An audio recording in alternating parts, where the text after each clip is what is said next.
Boom, he says it's 70 and sunny, shorts and a tank top, picking up dog turds. Well, Mr. Detroit City sounds like a pleasant place to be. Just so you guys are aware, here on a, albeit very, very sunny and aesthetically pleasing, January 23rd, 2026. It's a balmy negative 4 degrees out right now, and according to my phone, it feels like negative 19 degrees in mid-Michigan, though I do say it is aesthetically quite a pleasant day out. How you doing? How you doing?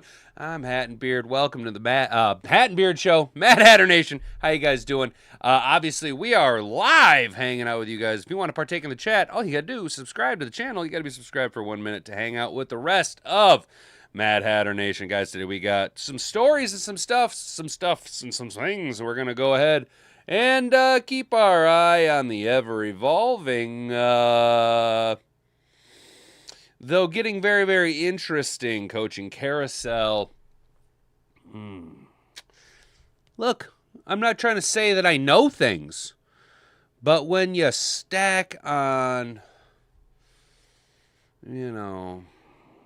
Jack Campbell, Jesse Minter being hired as the Ravens head coach, I believe one of us, inside of your cell phone device that you're watching this AI bot stream on, did say Jesse Minter is probably going to be named the Ravens' next head coach. And oh, golly jeepers gee willikers, what do you know? 2026 NFL coaching news. Ravens hire Jesse Minter as head coach.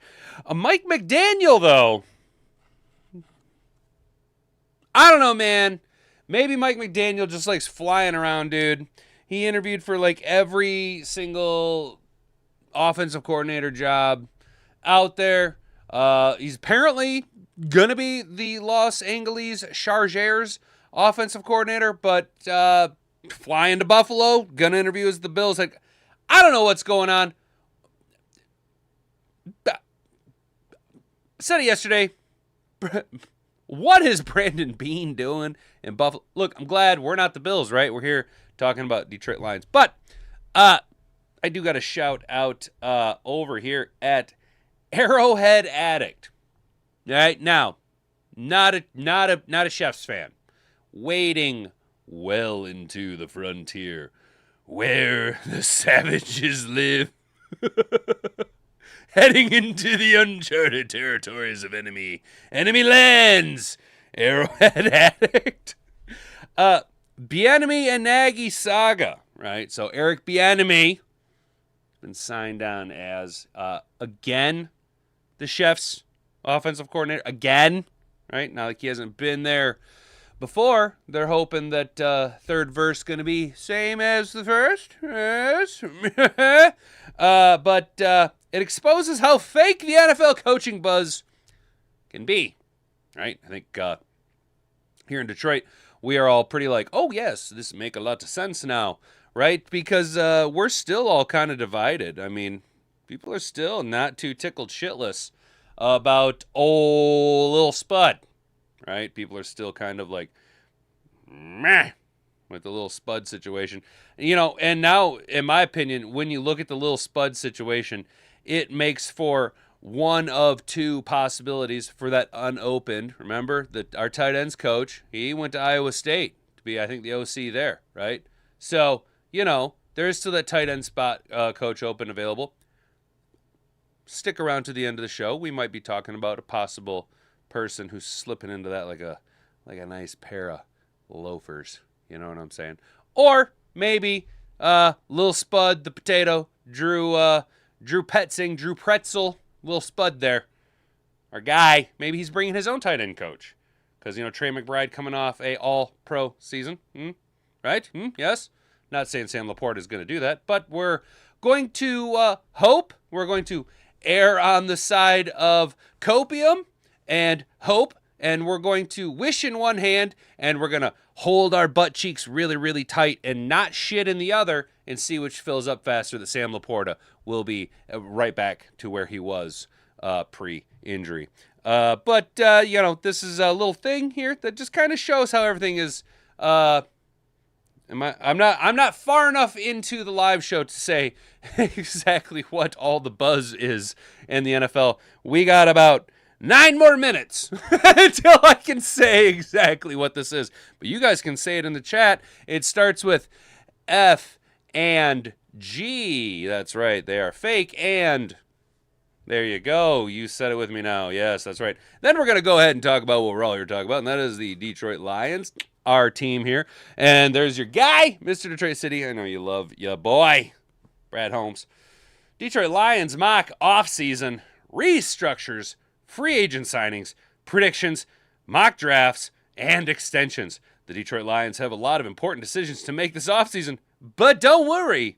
A to Z Sports, they've got the blueprint for success. That's right. We've got it all lined up for you. Stay tuned for restructures, free agent signing, predictions, mock draft, and more today on A to Z Sports. What will Brad Holmes and the Detroit Lions do while they stand in opposition against the mighty Frieza? Stick around next time on Detroit Lions Ball Z. Let's go, you guys. And then, of course, we have a little bit. I'm not gonna. Don't go looking for it. Don't go looking for it. I'm not gonna click on it. But we do got obviously Dan Skipper, the old friend, your neighborhood, friendly neighborhood Dan Skipper. Of course, has retired from the NFL.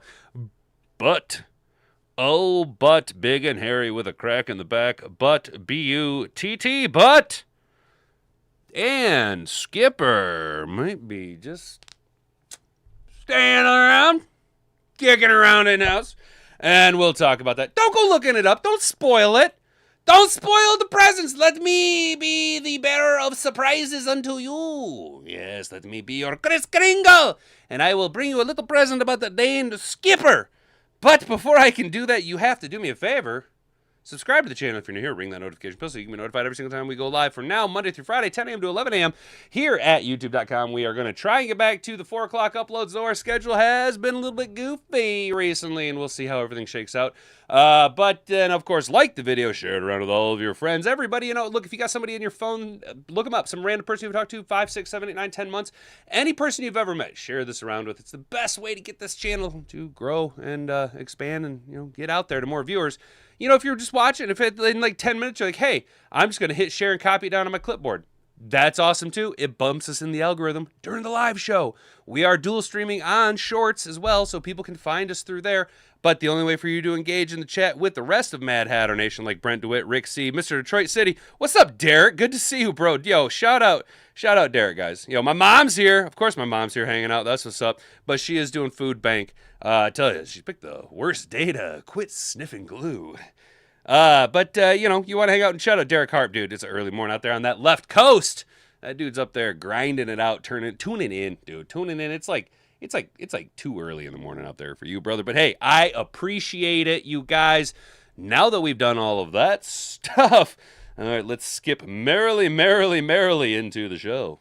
If you can say the word good, guess what? It means you're still alive. It means you're still breathing. And if you're still breathing,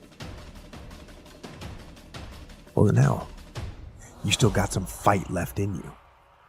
So get up, dust off, reload, recalibrate, re-engage, and go out on the attack.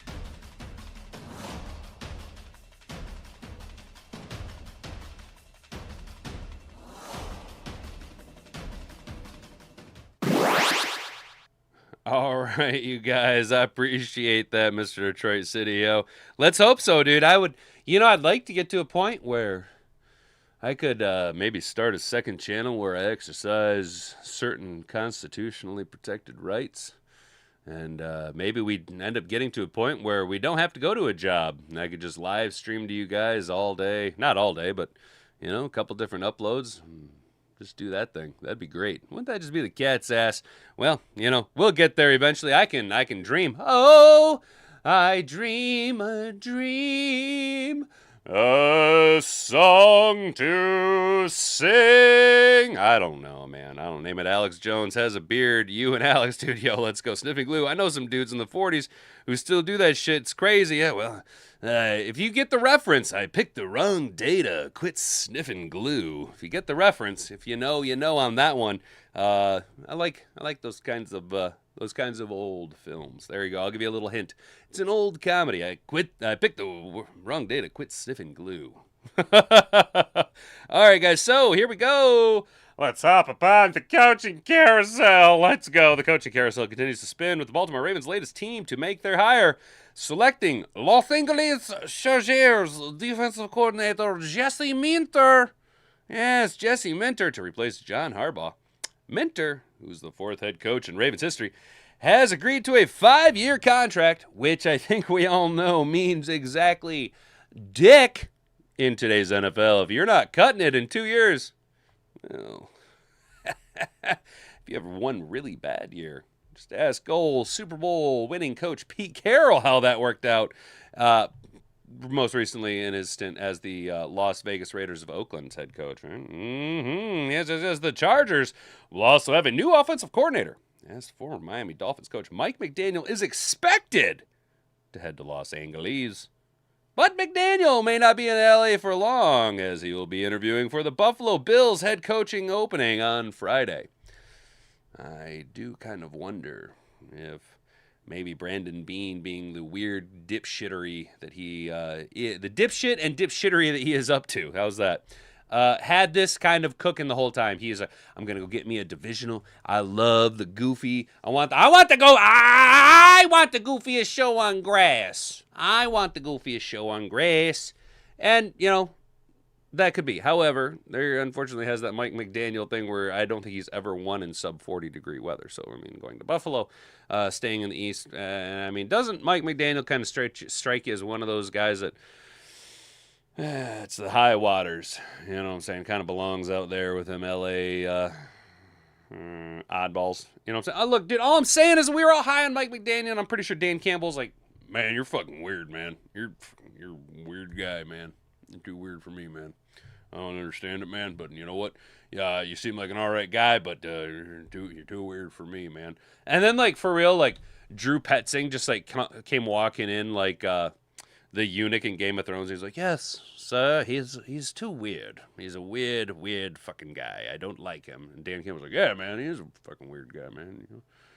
You look fucking weird too, man. And Drew Petzing's like, yes, I do. I realize that my appearance is that of a freshly circumcised penis. But sir, I do have some good ideas. He's like, tell me more, weird penisy looking man. And he's like, well, sir, if maybe we run the ball more, and maybe we put Jared Goff under center more. Maybe we run play action more. And Dan Campbell's like, hey, man, hey, this penis-looking guy, he knows what he's talking about, man. You know what? You're not too bad. You're not fucking weird like these other weirdos. Man, I like you, man. I'm going to hire the penis-looking guy. That's pretty much how it went out. Shook out, dude. That's probably how it went. Is Drew Petzing he's just like, yep, I look like a penis. Let's move past it. This is my plan. Whereas Mike McDaniel came in with his high waters and his greased hair and his, designer sunglasses, and Dan Campbell's just like, you're fucking weird, man. You're a weird fucking guy. I don't like you, man. I don't very much like you, Mike McDaniel. You strike me as, how do you say, a bit of a fucking weirdo. I don't have room in this organization to take a swing on someone as bizarre and fucking weird as you, albeit my offensive coordinator does resemble that of a walking penis. The results, my boy, they speak for themselves in the run game, though I like what you were able to do with the gang sign throwing Tua Tagovailoa. We are not quite a desperate enough organization to do the concoction of tomfoolery and faggotry that you parade about on the NFL field. We are a organization of business, you see, my boy, and we are going to force our will upon other teams, and what better way to force our will upon other teams than to literally fuck the other team with a offensive coordinator who looks like a penis. It's going to be metically hilarious. The memes will be triumphant, and I cannot wait to be playing 4D comedy chess in the NFL. So, yeah. Oh, what's up, Ryan Allen? What up, dude? Oh, shit, what's good? Dan Campbell saw a UFO and little Spud is the white hairless man, dude. Yes. Dude, look, I admit it, dude. Like, I can't, some people called him a walrus. I wish I could remember what the fantasy footballers called him. He's not the most, appealing guy. He's not what you would want as the face of like a Calvin Klein ad. You know what I'm saying? But he's not a fucking weirdo like the Mike McDaniels and the Kafkas and Zach fucking weirdo Robinson. I didn't like him, and I don't want him around, but they made me interview him. I don't appreciate them telling me what to do. I'm going to hire the penisy guy. I like the penisy guy. Hire the penisy man. Brad Holmes was like, what should we do with my big Yaku brain? Dan Campbell's like, I want the penis. Hire the penisy man.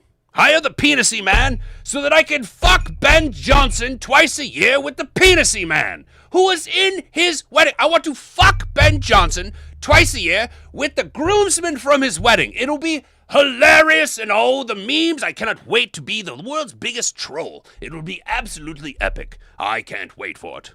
That's what I think happened, dude. We don't tuck. That's true, dude. That's true. You don't all tuck your sack in Cali. That's true, Derek. That's why I tell you, you got to get out, dude. No one looks more like a walrus than Andy Reid. Ain't that the truth, dude? Ain't that the truth, Rick, dude? Like, Andy Reid does look like it's the mustache. Plot twist: Vikings cheerleaders found entangled in Minnesota Somalian fraud, and Flores is working. Dude, Mr. Detroit City, did you catch the Angry Cops video we watched the other day of Mad Mook's military menagerie in Minnesota, Monty Mark?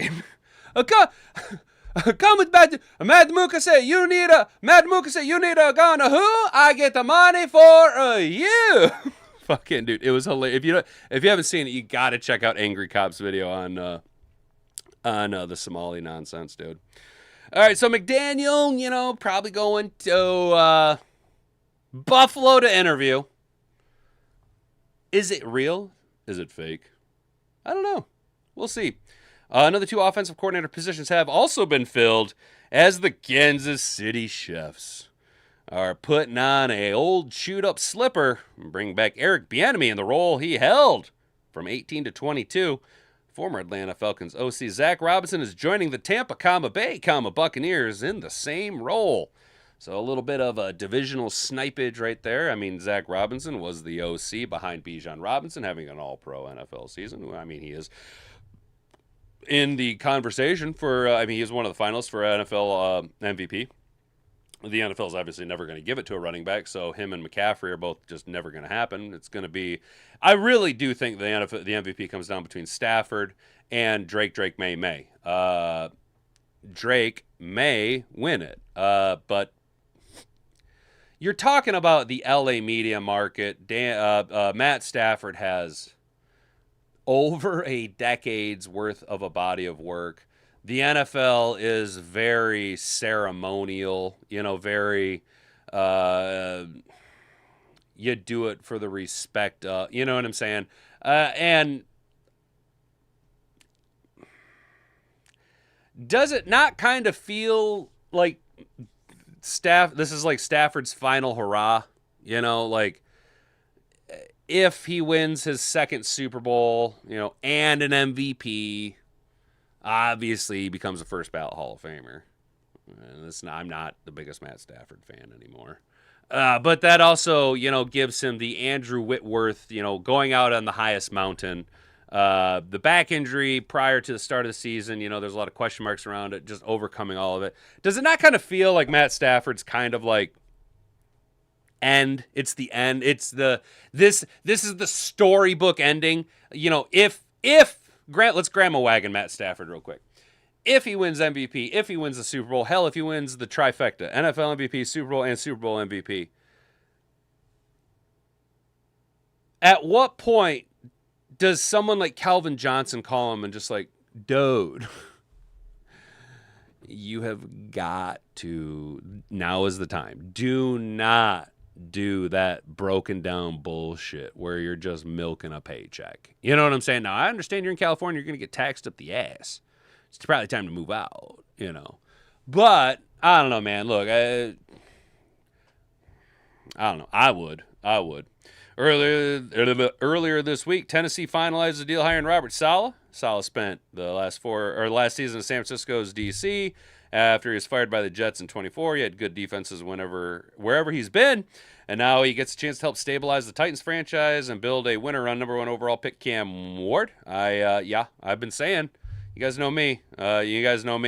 Tennessee, I thought was a pretty prime job for a guy like Robert Saleh. You know, I do think Cam Ward has a lot of upside. You guys are a wide receiver 1 away. You got a relatively aggressive and not overly aged defense quite yet. Couple moves, couple plays, couple mentality shifts in the way they go about business. Look, Tennessee, you could be looking at a big, I'm telling you guys, Tennessee is going to compete for the AFC South next year. I really do. I really think they are now poised to be a wild card contention team.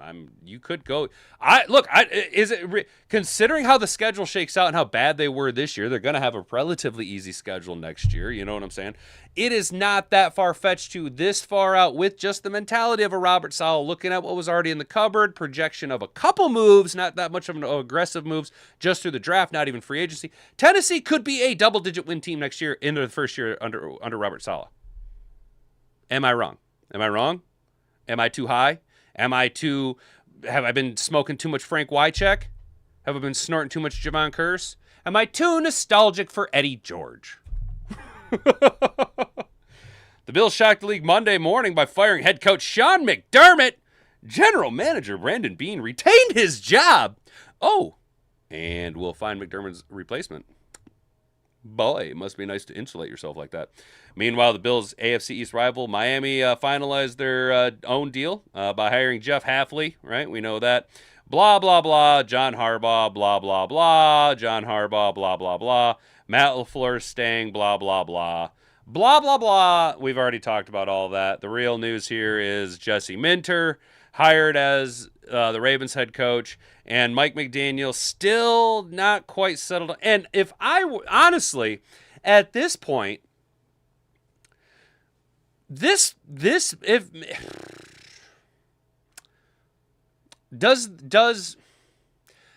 Mike McDaniel, now I understand still wanting to take an opportunity, right? And I can't criticize a guy for job opportunities. However, when you are one of, a handful of one of 32, there are 32 offensive coordinator jobs in the NFL. There's 32 head coaching jobs in the NFL. So it does become a little bit differently like this. But when you were in this high position, high demand, low job pool, right? I guess it did say he was rumored to be. He hadn't actually signed a contract with LA yet. But if he was already, on paper going to be the Chargers offensive coordinator, does him then going to Buffalo to interview for a head coaching job not kind of showcase maybe a little bit of a understanding why Dan Campbell didn't necessarily hire him, knowing that even if they did pull the trigger on him then, he was still possibly going to he still wanted to interview for head coaching jobs. Maybe this was, Dan Campbell didn't want to get into a 1-year situation, one good year of offense and then we're out and then we're back in the offensive coordinator search yet again. Maybe this shows a character defect that Brad Holmes, maybe this wasn't even a Dan Campbell.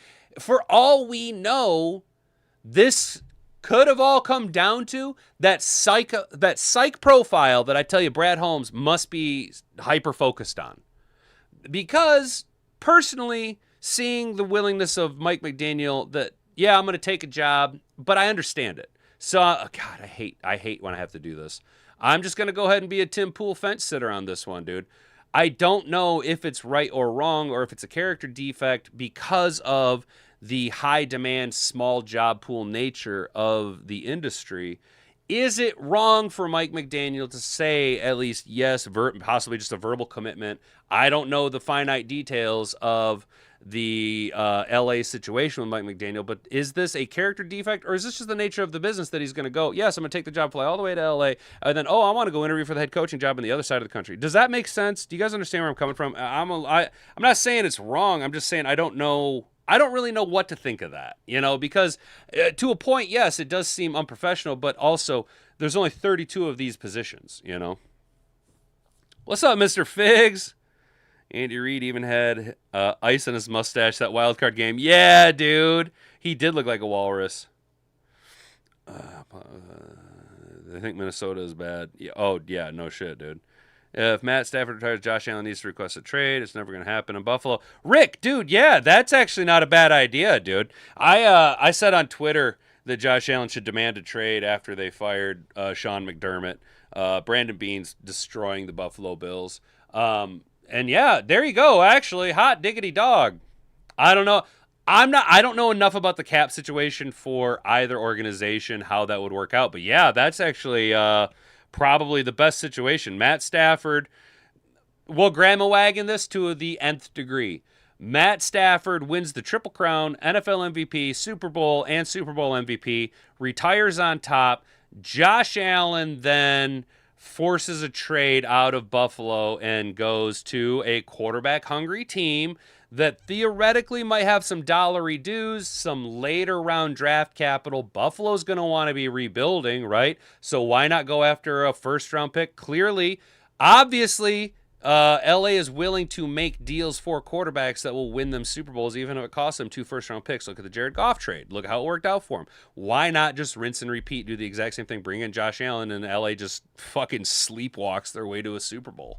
Sean McVay builds a fucking dynasty under 2 quarterbacks, with 2 quarterbacks, while showing that it is possible to do this without doing the league kind of the league trend of first-round pick quarterbacks, contract, cheap deals, you know what I'm saying? All that shit. That was weird. But does Sean McVay do that? What's up, Cody Utes? I always say Cody Utes, dude. I don't know if it's Cody U out. Cody Y outs. Cody Utes. Better to sit on a fence than sit on it. Daniel was never a realistic possibility. Rick, you think that too, huh? I think that too. Mike McDaniel would have been a better possibility if he was fired last year. Does that make sense? I don't know about either team cap situation, but Snead and McVay. Snead. I was thinking the old wide receiver, not Les Seed. Who was that wide receiver? It was like Snead the fourth. He played for Houston. I think he played for the Saints. Anyway, either cap situation. But yeah, see, that's the thing, dude, is like, well, and Rick, as we've talked about before, Goff could say the same thing. Yeah, dude. It's like chips. Uts. Gotcha. Am I saying that right? Juts? My bad, dude. So it'd be Cody Juts. What? So what's the 2 Y's, dude? Cody Juts. I thought it was Utes, dude, and I thought you were from like Utah. That's what I thought it was. Because I had a buddy who was born in Utah on an Air Force base. So all of his handles were always something Utes. And I didn't know what that was. And he's like, because it's Utah and they're the Utes. And I was just like, oh. He's also the dude that corrected me. I used to say Italian dressing. Right? I used to say, instead of Italian dressing, I used to say Italian dressing. And he'd always go, it's Italian dressing. They're not from Italy. I was like, damn. They're not from Italy. Oh, shit. All right, so, yeah. Eric Bieniemy heading back to the warm confines of Andy Reid's mustache. Accuracy is a funny thing these days. Fake news is a common chant in political circles, but it certainly applies in any sphere these days, as the veracity of sources are questioned, and sifting for the truth requires real effort. Not really. All of this is more important because when trying to gauge the real perception of Kansas City chefs, coordinators, and NFL circles, it can be hard to tell what is true or not. Fucking speak of the mustache, dude. Y'all ever get the mustache hairs that they just curl a little bit into the corner right there, and then just kind of tickle a little bit, you know what I'm saying? And then you fight them. You either have to like go and snip them right away, or you just fight them for like 3 days until they finally get a little bit long enough to stop getting hooked in the mouth corner, dude. Also, bro, unless you've had like a long mustache, nobody quite understands how much it sucks to like bite into a sandwich or like a burger and get a big old, just like curl the mustache down and it pull. Bro, the mustache bite hurts like a motherfucker. I ain't even gonna lie. What's up, Carrie? Good to see you, dude. Oh shit, Rick C hit on my cousin Vinny. Damn it, dude, and I missed that. Damn it, bro. Oh shit, my bad. I missed that, dude. Oh, I'm so sorry, dude. I missed my cousin Vinny reference. Gotcha.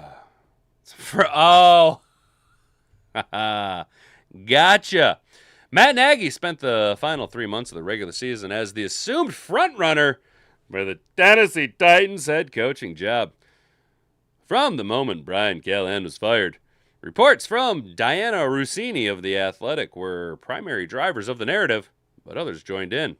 Even as the Titans, quote, finalized their list down to 3 candidates, Nagy and 2 others remained. When the dust settled, however, that wasn't the case. Oh, no, it wasn't. Just to go and show you, The Athletic, not necessarily know what the hell they're talking about. My cats are going bananas. Bro, thank you. What's awkward about Nagy's pursuit of the Titans job is that Mike Morganzi was supposedly selecting between Jeff Hafley and Kevin Stefanski as his other 2 options. The Miami Dolphins took the former off the table, and the Atlanta Falcons hired the latter before Tennessee could or would decide. Then, instead of naming Nagy as their... Oh, damn, that felt good. Naming Nagy as their new head coach, the move that had felt scripted and made obvious all along. The Titans went with San Francisco 49ers defensive coordinator Robert Saleh. Doesn't it make the most sense? I'm just saying. Matt Nagy? No. He's not the mentality you need. Damn, dude, my wrist feels so much better after I got that fucking to pop. Holy shit. Kevin Stefanski, that's a good fit. That's a good fit for Cam Ward. That's a good fit to get your franchise trending in the right direction. Could Kevin Stefanski get you guys over the hill? Probably. If I was Kevin Stefanski, though, and I'm like, hey, motherfucker, I am a 2-time Coach of the Year winner. I just spent over half of a decade in the mistake by the lake dealing with that shit box of an organization.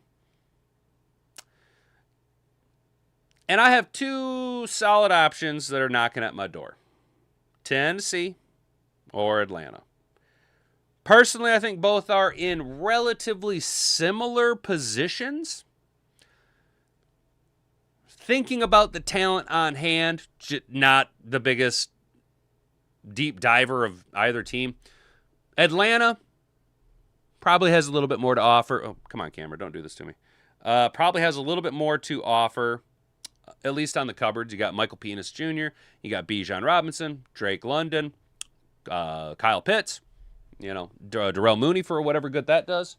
You got a young and aggressive defense.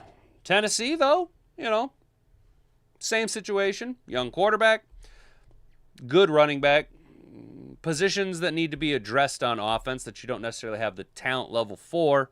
in comparison to Atlanta. Defenses, I don't know enough about Tennessee's defense to say if they are comparative enough or not to what Atlanta has. But if it was me and I'm Kevin Stefanski and I got both teams going, hey, we want you, I'm going, you know what, dude? I'm not getting any younger, and I did not like living in fucking Cleveland. Tennessee is nice, but you still have a small media market and you're outdoors. Yeah, I'm going to go to Atlanta where it's warm and we play in a dome. Thank you very much. Going to go ahead and do that. Thank you. However, both of these guys would fit either organization really, really well. Probably came down to, Tennessee just drug their feet a little too long. Atlanta pulled the trigger on it, and Tennessee was left with Robert Saleh as opposed to getting or selecting necessarily who they wanted. We'll never really know, but both guys would have fit either organization well, and I think both guys will succeed in both organizations. Both teams are in relatively weaker divisions compared to like the NFC West, the NFC North, where we got the NFC no, Minnesota had a terrible season. I was gonna say this, but both divisions had 3 teams over 500. You know what I'm saying? So not a bad fit. The conflicting reports about Matt Nagy and Eric Bieniemy reveal how unreliable the NFL coaching carousel has become. Nagy isn't the only one with conflicting stock reports. Recent NFL history tells us that Eric Bieniemy went from red-hot coaching candidate on the offensive coordinator for the Kansas City championship-winning roster to a man who had returned to the college ranks to find meaningful work without taking such a clear demotion. Remember, Bieniemy interviewed with half of all NFL franchises, some of them even twice, and came up empty year after year. He accepted a lateral move to the Washington Commanders to work with Ron Rivera and the Washington Commanders for a year before the whole regime was fired.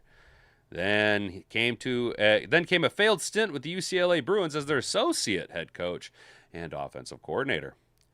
If not for a resurgent campaign with Ben Johnson's exciting Bears center ring exhibit, it's safe to wonder how he would have been viewed.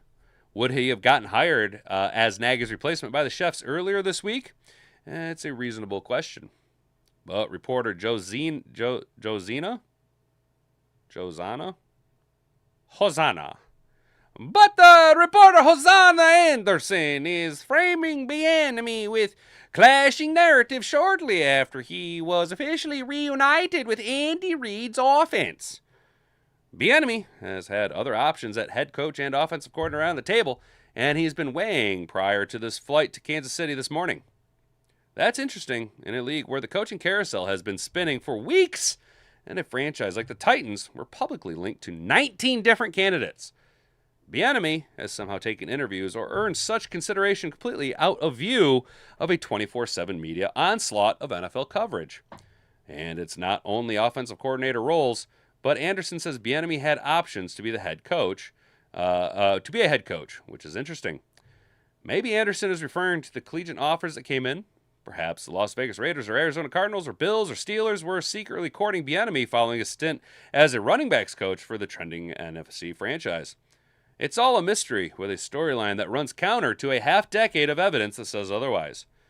Going back to Nagy, the same opposite forces were at work here. With Nagy as a front-runner for the first head coach opening, only for his own team to replace him before he even had a new job.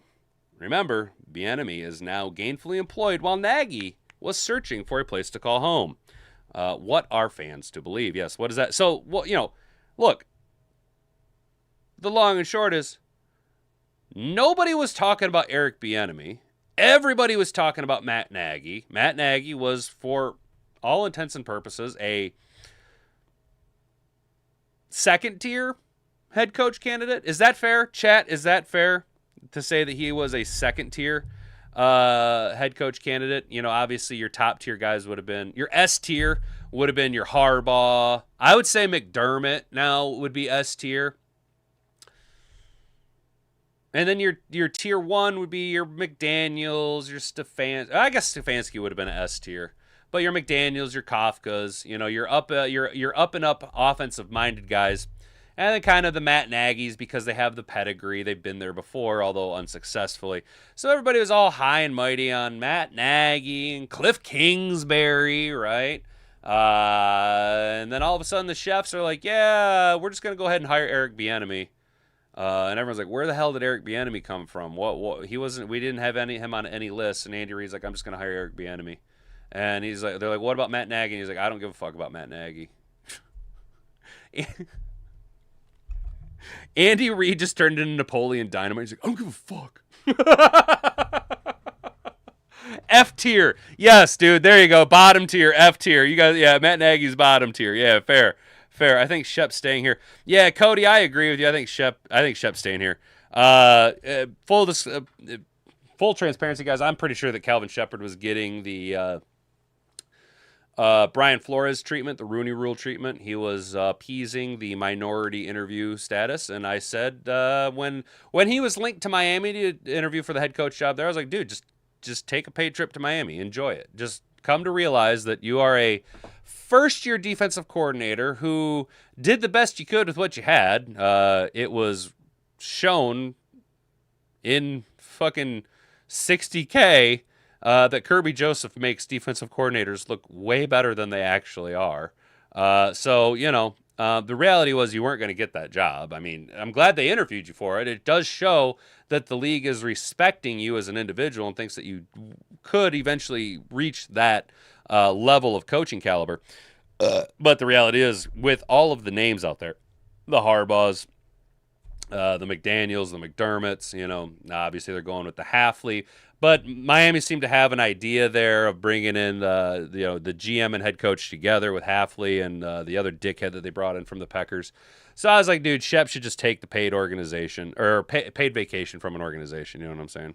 Rooney Rule is DEI and address. Yes, 100%, 150%. And I don't care. I think you guys come to realize kind of the social, political views that I have. DEI is fucking stupid. It's one of the worst fucking things to have ever happened, dude. It makes it. You wonder why industry in America has stagnated over the past 60 years, and then seemingly threw on the e-brake on what little bit of production and progress we were making industry-wise across every major sector. It's because we decided to elevate unfucking qualified people. And I'm not saying that minorities are underqualified. I meant in general, we decided to have soft bigotry of low expectations for some people while raising the bar for others, or saying, you know what, we're not even going to give you a bar to cross. You are just completely eliminated from the pool. We are going to deliberately focus on elevating people who we have determined through the soft bigotry of low expectations are quote unquote underqualified. It's the oldest trick in the book. It's what the Democrats have been doing for years, right? The Dixie Democrats. They come up to you and they say, oh, you poor, stupid minority. You're so stupid that you don't know that those people over there don't like you.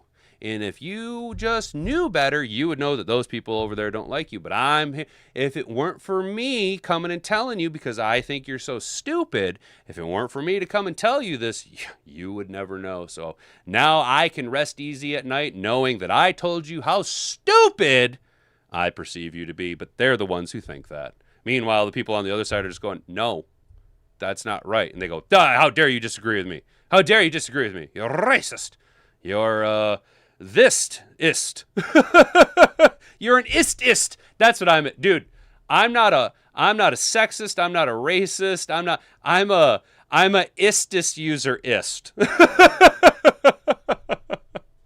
Oh, if it's a lettering system and they were to become head coach, he would be DEI tier.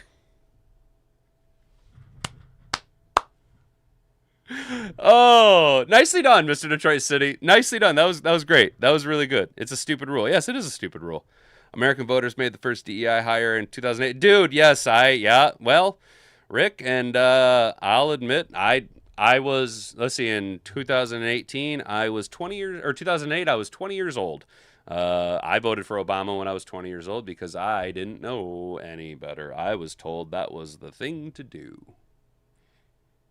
And I didn't question it because I was just shoveling poison into my mouth, clouding my cognitive function by just eating shit, living a degenerate fucking life, being told, yeah, no, dude, it's totally the way that you live life is to just party all the time, be inebriated all the time, eat like fucking shit, be led around by your fucking dick. You know what I'm saying? Oh, dude, the cool guy on the talkie box tells you what to think. Hey, man, vote or die, vote or die. You know what I'm saying? Like, come on, man. It was so fucking such propagandic bullshit.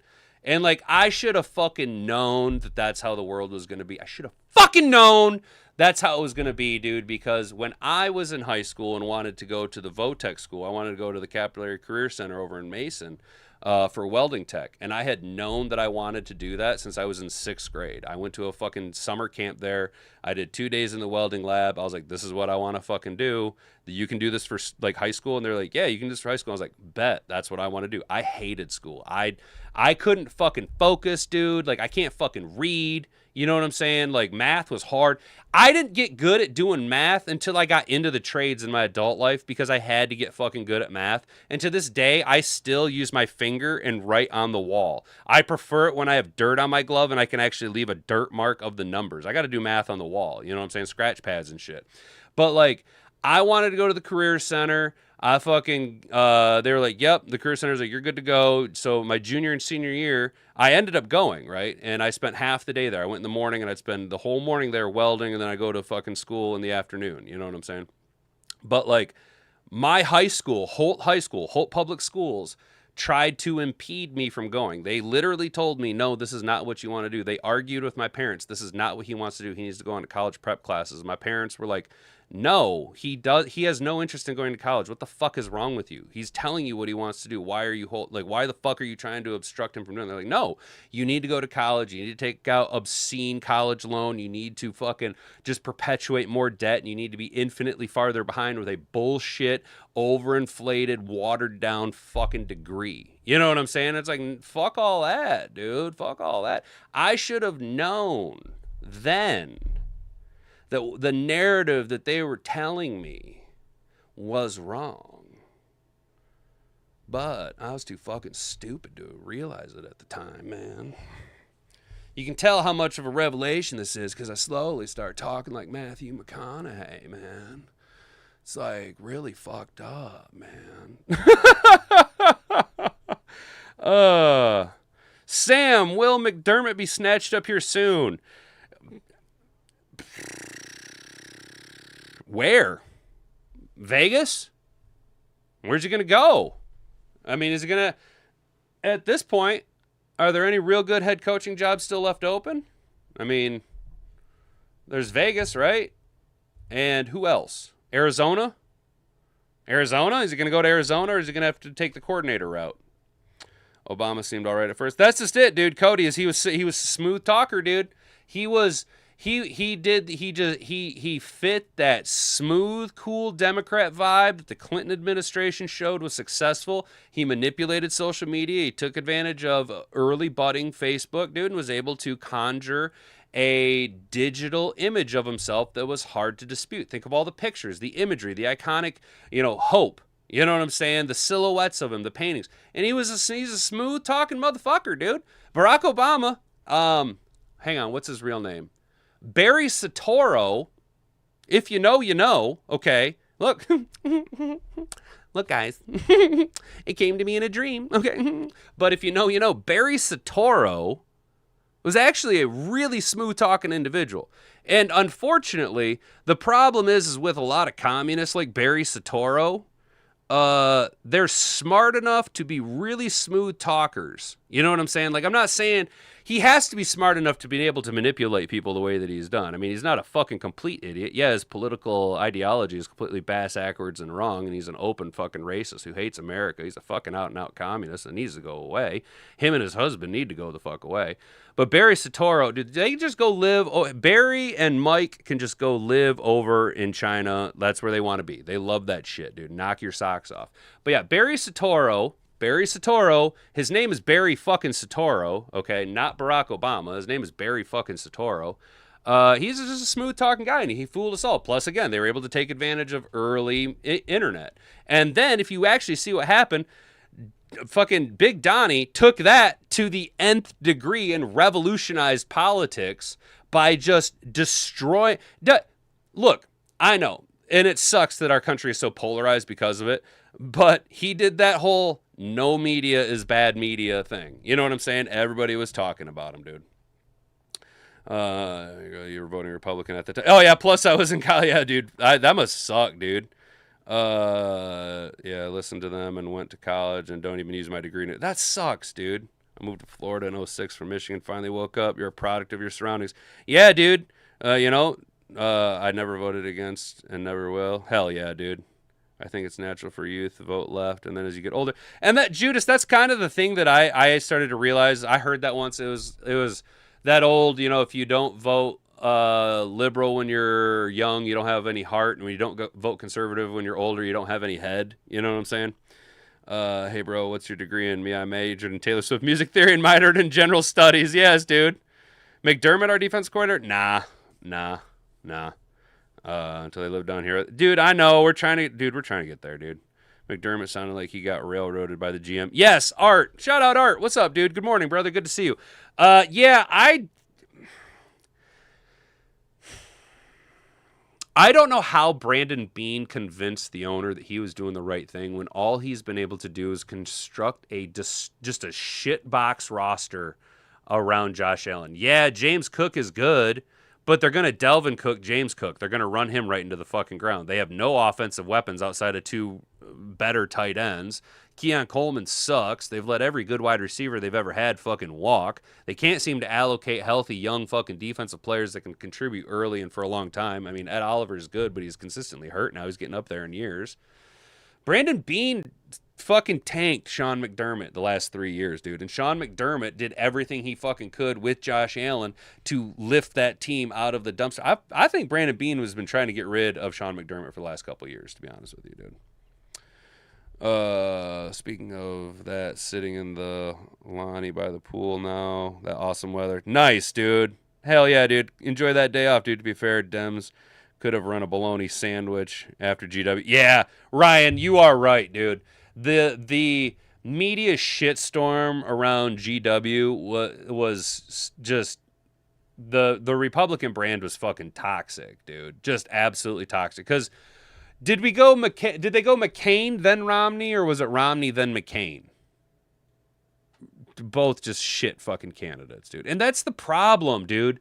That is just consistently any type of conservative movement's fucking problem is they do the same shit libertarians do, yo. Is they just fucking run asshats for fucking candidates, man. Just absolute asshats. I don't care if you need to hire a fucking actor. Ronald Reagan, your fucking conservative candidates, and let fucking dudes like Matt Walsh be their fucking puppet masters. Now, by all accounts, the scuttlebutt I've heard was, and you can think of this what you will on why it happened. The scuttlebutt was the Trump administration, the MAGA movement, was going to obviously transition to Vance, and Vance was going to be the party leader and the candidate for president in 2028. By all reports, and I know this sounds fucking crazy, guys, but you can look it up. By all reports, Charlie Kirk was supposed to be the running mate of J.D. Vance in 2028, which would have set the table for Trump into 8 years of a very successful Vance-Kirk administration, and then 8 more years after that of Charlie Kirk and Marco Rubio. You know what I'm saying? Or insert hat and beard. You know what I mean? But scuttlebutt is that's what was the plan, was we were going to move from Trump, obviously termed out, to then Vance, Kirk, and then Kirk insert probably at that point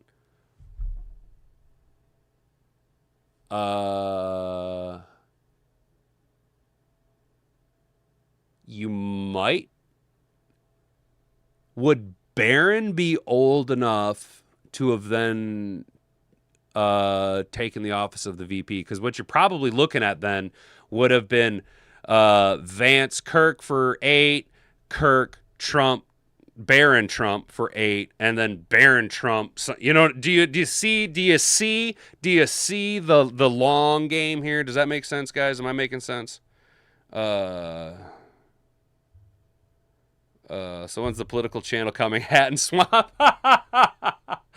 Mr. Figs, actually, dude, I did try to do political content for a while. It didn't really work. It was during the squashing of conservative voices on YouTube. It was pre-Rumble. How's that? It was pre-Rumble. I tried to actually do political content. Yeah, dude, Barron Trump. Yep. When I doubt I revert to the stance on abortion. It is against my value and faith. Naturally, why I vote this way. Yeah, Mr. Detroit City. Actually, dude, and that's the thing, dude. I when I was a kid, because I was being led around by my dick, and all the girls were like pro-choice, pro-choice. I was naturally like pro-choice. And then my mom fucking had a great take one day. She was just like, and she's a woman and worked in OB, right? She was like, it is 2000 and whatever, insert fucking year, right? It's probably around 2014, 2015. Because like, so I got kind of red pilled the last like 2 years of Obama when he was just blowing everybody up. Obama, the bomber in chief, the deporter in chief. So I got big into libertarianism, right? Because it lends yourself, and I do think that libertarianism lends itself as a nice off-ramp to the liberal woke mind virus. I really do. Now, and that's not to say libertarianism is the solution. It works on a very small scale. And libertarianism ultimately, I think, is a core American value. Property rights, personal rights, free will, independence, that type of shit. Fuck off. Government can fuck off. This is my property.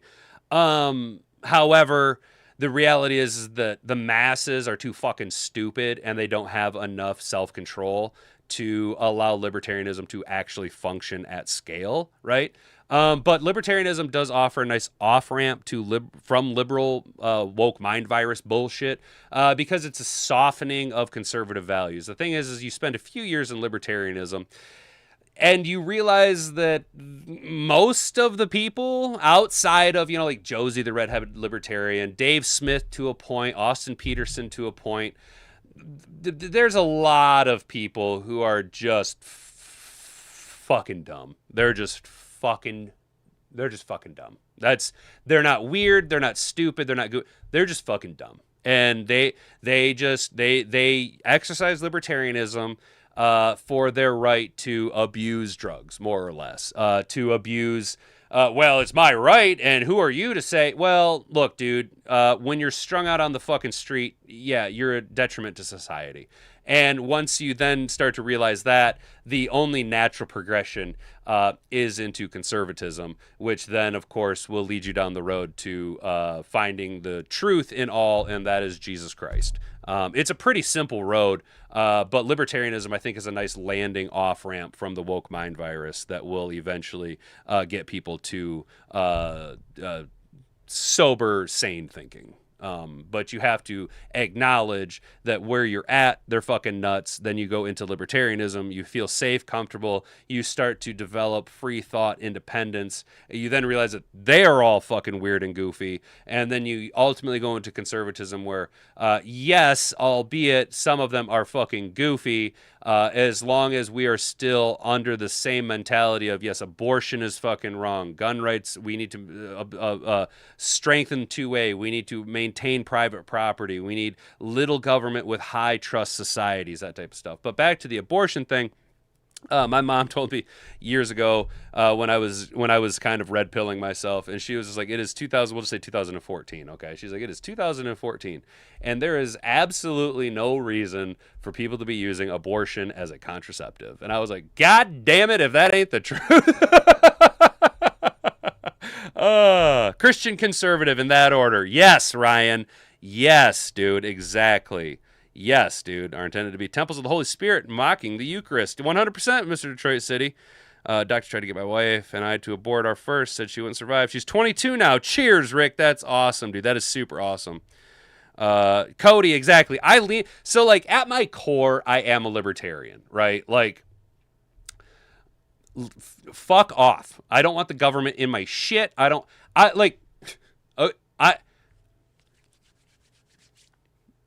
a two-way absolutist. Absolutist? Yes, two-way absolutist. Meaning, if I can afford to own and maintain a fleet of fighter jets,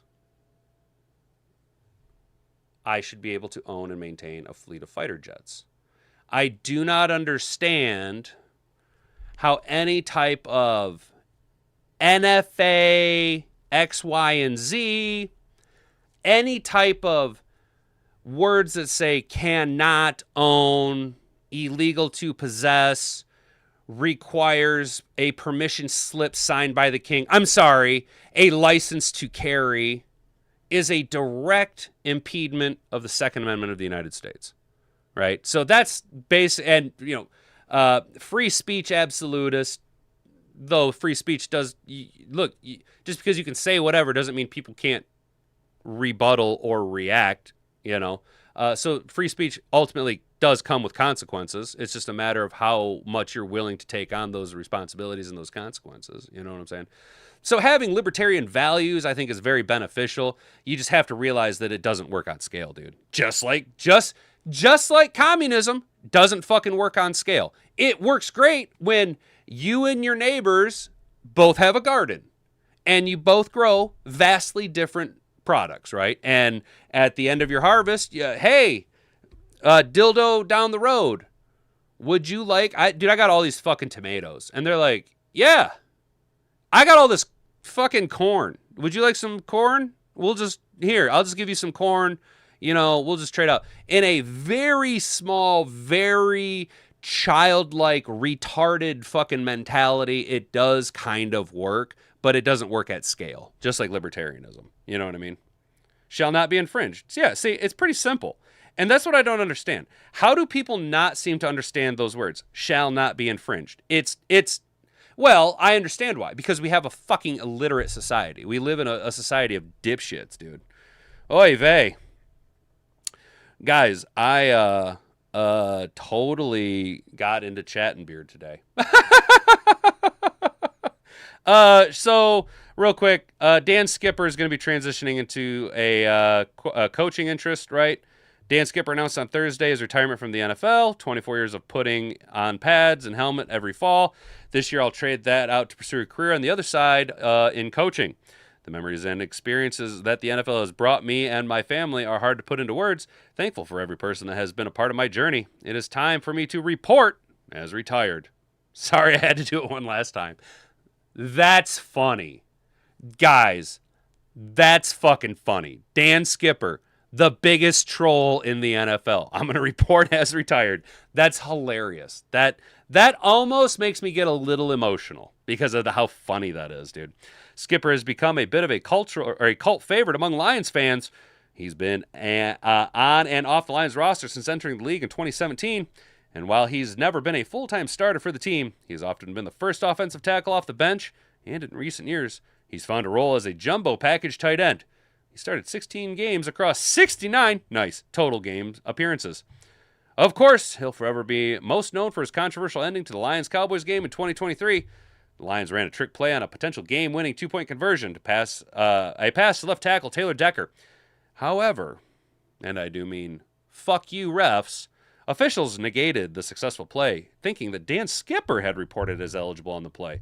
When it was clear, it was actually Decker. Detroit was penalized and ultimately lost the game. After the end of the 2025 season, Skipper noted he was considering retirement due to a lingering back injury. We've seen that before, no reason to watch it. Maybe this isn't the end for Dan Skipper and the Lions. As he said at the top of his retirement statement, it appears he'll pursue a football career in coaching. At this point, it isn't clear what rank of football he's considering, but it certainly wouldn't be surprising if he wanted to stay in Detroit.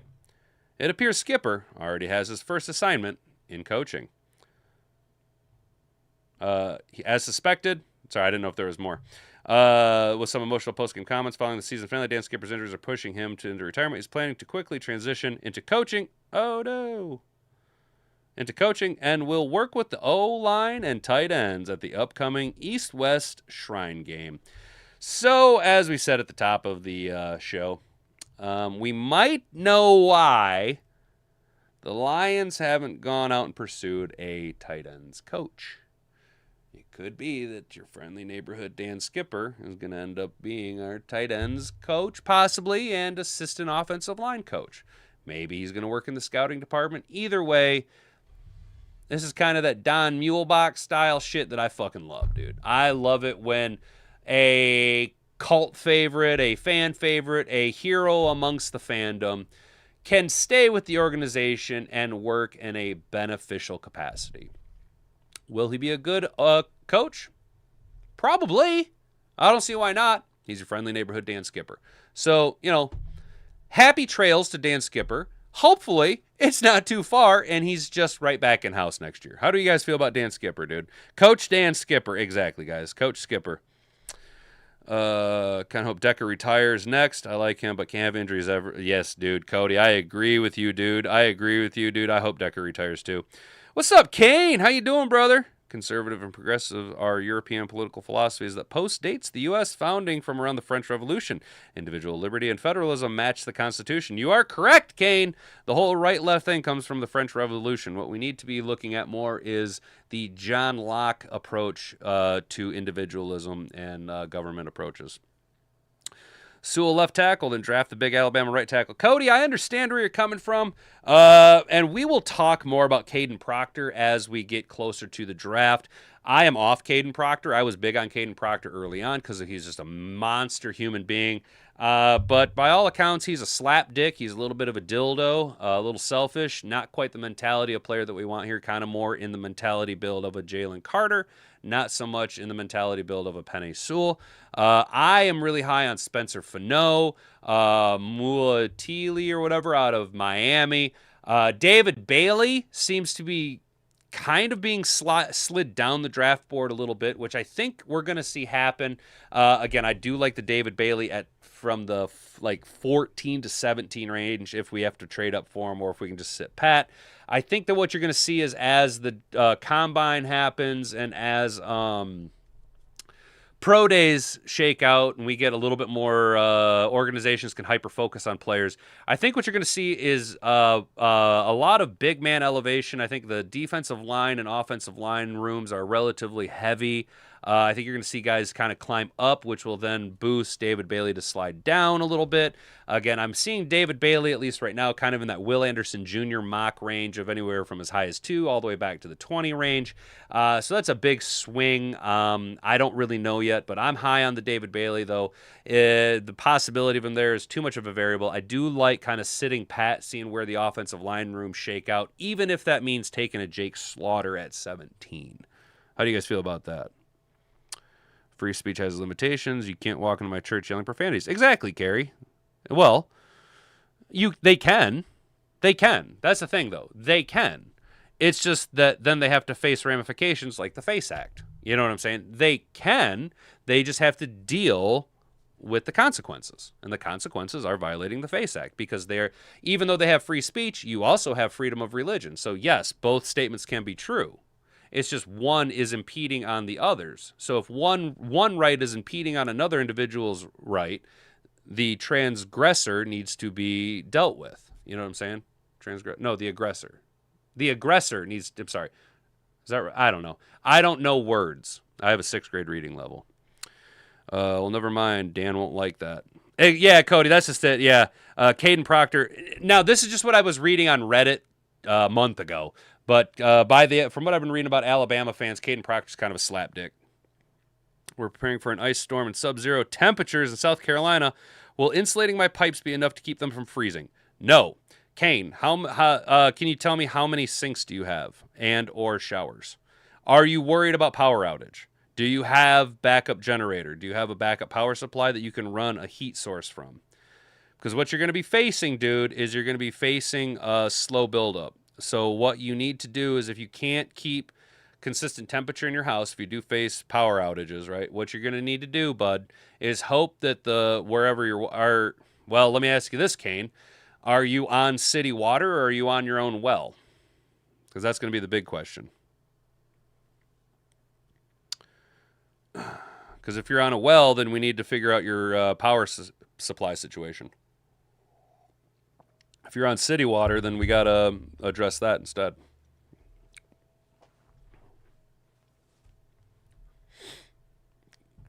The long and short is, bud, so Kane, I'm expecting power outage, 3 sinks, 2 showers, city water. Okay, Kane, so what you need to do is you need to, okay, obviously prepare. You need to have standby power if you got it. I need you to make sure that you have perishable goods in a secondary storage situation, i.e. coolers. If temperatures get cold enough outside, take your coolers. You can put them outside in your garage or on your porch for a little bit if you're not worried about people stealing it. But you're going to have a drastic reduction in the overall core temperature of your house. Most pipes will run along outsides or under floors and walls, that type of situation. So insulation is already kind of there. Wrapping your pipes isn't going to stop them from freezing. So what you need to do is think about it like this, bud. Stationary bodies of water freeze quicker than flowing bodies of water. How often do rivers freeze? Exactly, because rivers are moving. So what you need to do is when you lose power, right, or even if you're feeling froggy and you're just worried about it freezing, but don't worry about it until you lose power, because until you lose power, you'll still be able to keep the central control of your house temperature at above freezing that will reduce any type of freezing in the pipes.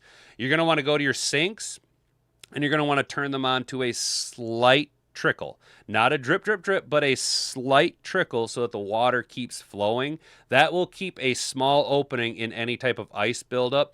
And then if you do freeze, if you are worried about freezing, keep that slow trickle. But when you go to re-engage your water, do not turn it on full force. Slowly, and I mean slowly, increase the water pressure. That will thaw out any ice. That will keep the expansion of force through the frozen ice and causing pipes to burst. Does that make sense? Am I right, guys? You'll be fine as long as your power not out for days, but still should prepare. Exactly. I have a generator, but not enough to power the house. All right, Kane. So prioritize what you got. Furnace, okay? Prioritize running your furnace. Prioritize running your refrigerator. Can you go more than that? Can you identify some low draw lamps that you can run off of the same power supply? So get yourself an extension cord into the house, connect it to a power strip, but this is not safe. This is not a permanent solution. This is a temporary solution. This is not permanent, okay? Obviously, you're not running your generator inside. Please, Kane, I like to think that you're smart enough not to do that. We're not running our generator inside. We do not want to be dealing with carbon monoxide, okay? So you're going to want to hook up your furnace. Do you know how to do that? Do you know how to do that, Kane? My buddy lives in Florence, South Carolina. It won't be too bad. I heard Carolina, and you should be fine. If he said Maine or Wisconsin, it would be different. Yeah, dude, everybody's predicting basically kind of more through the Minnesota or the Ohio Valley area up into the northern parts of the Northeast. I live upstate South Carolina. Ice storms always knocks power out. Yeah, dude, and you guys are predicted to get a lot of ice. A lot of ice. If you want to keep tabs on the storm, check out Max Velocity on YouTube. Here, I'll share his link. I'll share his channel link down in the chat. This kid is fucking sweet, dude. This kid, he's 22 years old. He just graduated college, and he's an insanely accurate meteorologist. All right, let's go to his channel. Yeah, here you go. Max Velocity. Here, man. Follow this guy, and he'll keep you up to date. This is literally the guy that I use for my weather. Because my local weather people are fucking terrible. And Max Velocity has never this dude has never let me down, dude. Max Velocity has never fucking let me down. So yeah. But do you know how to hook up your furnace, dude? Kane? Do you know how to wire up your furnace? Like, do you know how to, like, hardwire it off your off of a cable off your generator? But you should be fine, dude. Do you have a backfeed switch? Do you have can you disconnect from the main inlet and hook up a backfeed and backfeed your house? Bernwards, I'm not the best to talk about this. No, dude. That's dope, Cody. You burn wood? That's fucking dope. You're the man. Thanks, Chad, as well. Okay. So, Kane, look, man. You'll be fine, dude. Fuck. All right, Kane. Tell you what, dude. If you lose power, shoot me a message on Twitter, and I'll walk you through how to wire up your furnace, dude. It's not. My generator is like 4,000 watts. So you can run your furnace, you can run your fridge, you can run a couple lamps. You're going to want to charge up all your phones. Dude, make sure everything you got is charged up. Get any emergency supplies around. Keep all of your shit stocked. Preparedness is the best way to survive this. You know what I'm saying, dude? You'll be fine, dude. And then what you need to do, what you can also do is obviously once you lose power, limit your exposure to how much you're opening the fridge. We're not going and we're not just perusing because we're limited on our power. We're trying to insulate it. And then if you are really feeling froggy and you want to save on your generator a little bit, build yourself a cycle, right? Hour on, hour off, 2 on, 1 off, something like that. You know what I'm saying? You're going to have temperature fluctuations. Obviously, to limit the amount of draw on your furnace, go ahead and throw your thermostat way back to, like 60. You're going to want to throw on some hoodies and some pants, but you'll be fucking fine, dude. My house is 61 degrees. Jesus Christ. My house is 61 degrees, dude. I'm fucking fine. You'll be fucking fine. Do you have any propane heaters, anything like that, dude? I have power banks and extra heaters, bottled water. You'll be fine, dude. You'll be fine. Yeah, you'll be good. Make sure you got enough generator and food. Yeah, Kane, you'll be fine, dude. We all got Kane. We got you, dude. Mad Hatter Nation's got you. You'll be fine. You'll be fine. But yeah, I'll just kind of, because I'm gonna be kind of watching the storms too. I'll kind of keep a tab on Twitter. Full disclosure though, tomorrow I'm gonna be kind of MIA. I got a baptism to go to tomorrow, so I'm gonna be a little MIA. But I will kind of just keep an eye on the weather. So shoot me a message, direct message me on Twitter or something, or tag me or something. You know what I mean? If you need help. And I can either like send you a video or like walk you through it. It's not hard, dude. It's not hard. It's not hard. I got you, bro. I got you. It ain't no thing. I know Domus who just plugs his generator straight into his wall and backfeeds the electricity, fire waiting to happen. Yes and no. Not necessarily. Not if you have a designed backfeed switch and you shut off the main disconnect. You know what I mean? Hey, Mr. Figs, have a good weekend, brother. Stay out of trouble. We'll see you Monday. All right, dude? Don't party too hard now. It ain't pay week. I ain't got bail, dude. Everybody stay safe and warm. Hell yeah, dude. You stay safe and warm out there too, brother. For real. I know you kind of got more of a remote job. You cruising around, dude. It ain't you I'm worried about. It's all them other dipshits on the road, bro. You know what I'm saying? So yeah, Kane, you'll be fine, dude. We got you. We're hit that like button if you didn't. Hey, Cody, thank you, dude. Yeah, smash like, guys. I appreciate that. That's what's up, dude. Thank you, Cody. I appreciate that. Yeah, smash like, yo.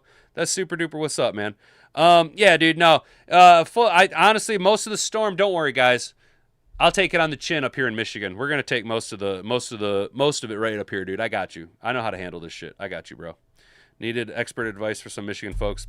Hey, man, not a problem, dude. We all got you, dude. That's what I say about the chat, dude. The collective IQ of a fucking there's 20 of us in here right now. Yeah, dude. The collective IQ, we can pretty much solve 99% of the problems right now. All right, guys. That's gonna be it for me. Been a up and down week. Sorry about the inconsistent upload, but shit happens. What you gonna do?